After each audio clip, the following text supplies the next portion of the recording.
And why are you supporting him? So for me, there was three key factors. The first one was someone that I could trust, to be honest, and restore that integrity back to politics and bring back the standards in public life that we as Conservatives want to see. The second one was competence. This is not the time for someone to learn on the job. The country's facing a crisis and we need to grip it straight away. And then thirdly, for me, he's the only one that's actually got a plan to tackle the cost of living, which is the thing that most people are worried about. And he's going to do that by cutting taxes, which, of course, is the biggest pressure on household budgets. Popular but boring. I don't think there's anything wrong with boring. I don't find him boring. I think, actually, it's about what he's going to do for people. So when I look at him, I've known him for over 10 years and I've worked with him in two great offices of state, both in the Home Office and when he was Chancellor. So I've seen what he's like to work with, you know, when I'm sitting around the table with him, and how he deals with issues and how he uses his judgment and how, in his heart, he's motivated by doing the right thing for the country. Just looking at some of the figures, he wants £40 billion worth of tax cuts. How's he going to pay for it?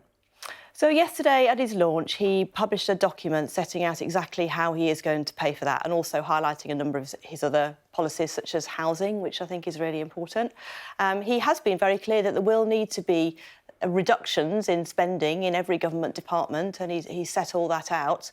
And I think we do need to have that approach, actually, because you do see government departmental spending growing over time, and unless you actively grip that and set out an objective to cut it, which I think is the right thing to do, because that is how you then can put money back in people's pockets. Sure, but you're the safeguarding minister. It's exactly departments like yours or areas like yours that are likely to face the axe if that's what he's going to do. I don't think this is about an axe, as you've just put it, and I know I've been through a couple of spending rounds now as a minister, and of course every department will ask for more money from the Chancellor. That's how the process works.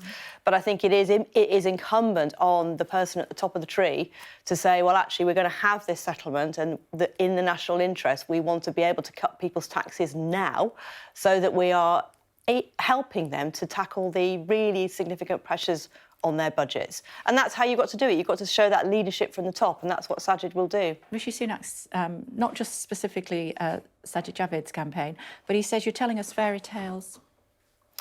I don't agree with that. I mean, obviously, I've heard that. Then you only have to look at the dossier that he's published yesterday, where he has been very clear. And he has been the Chancellor for a year in the past. And so, therefore, he's got the credibility to set that out in detail. And I think people need to look at that and judge it on its own merits. People will have, of course, different platforms and different offers in this competition, but it's up to colleagues and MPs to judge that and where do they think is the most credible approach. Where was he domiciled for tax purposes when he was non-dom? So he's obviously, as you all know, he has been, he's someone that's had a life before politics. No, you know, he's not a career politician. I'm not judging that. I'm just asking where he was domiciled. So I think he's set that out yesterday. He has been tax resident in other countries. Which ones? Before, I think he's. I mean, you'd have to ask him the detail You're here to be clear. him this morning. I am indeed, but I think he has been tax resident when he was working overseas. I think Singapore was one of the one he mentioned, which is pretty common for someone working in international finance. But I think he was domiciled in he was tax resident there. So, and I think the point really here is that while he's been in public life, he's always been domiciled in this country while he's been in public life. I mean, in the past, obviously, he's had different arrangements. He's had an accountant, and he's been clear about that yesterday. He made a speech yesterday where he addressed that question directly. When you're non-dom, that means that you're avoiding paying tax in the UK, though, isn't it? Well, I think that would be true if someone is a non-dom, but they're living in the UK. So my understanding is, and I'm not a tax accountant, right? So, you know, you'd have to ask a tax accountant about this. He's actually said himself that he was a tax resident in other countries. But the point is, he's followed all the rules at all times. He's been absolutely clear about that. He's never been investigated for his tax affairs. He's always come clean and been upfront and honest about his arrangements. And the point here, Kay, is that this is all before he was in public life. None of this happened while he was a member of Parliament. I understand. How rich is he? I can't really answer that question, you know, to be fair. He earns the salary that a member of Parliament does. Do you not think that my viewers this morning who are struggling to feed the kids will want to know how rich he is? They can judge him, and all MPs have a salary that's publicly declared. It's the same for any MP. It's the same for Keir Starmer earns the same. That's a bit different, isn't it? I don't think so. That's being economical with the actuality, as they say in the business. He's made an awful lot of money previously. Nothing wrong with that. I'm just asking you how rich he is. He took a 99% pay cut to become an MP. So how can he be in touch with my viewers? So if you look at where Sajid came from, he grew up in very, very reduced circumstances. He grew up in the circumstances exactly like a lot of your viewers will have. His parents came to this country, he lived above the shop, he had to make his way from that background. No one helped him to do that. He made his way by his own efforts. Yes, he's made money later on in life due to his success, due to his talents and skills, contributing to our country, and that's what's inspired him to want to help the party.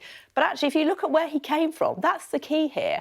And for me, that story about how he's managed to get here, obviously, we all know his father was a bus driver.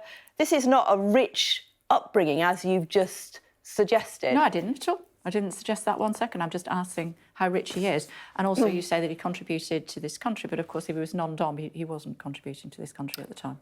I mean, there have been periods when he's been resident overseas because he was working in international business, as many others do.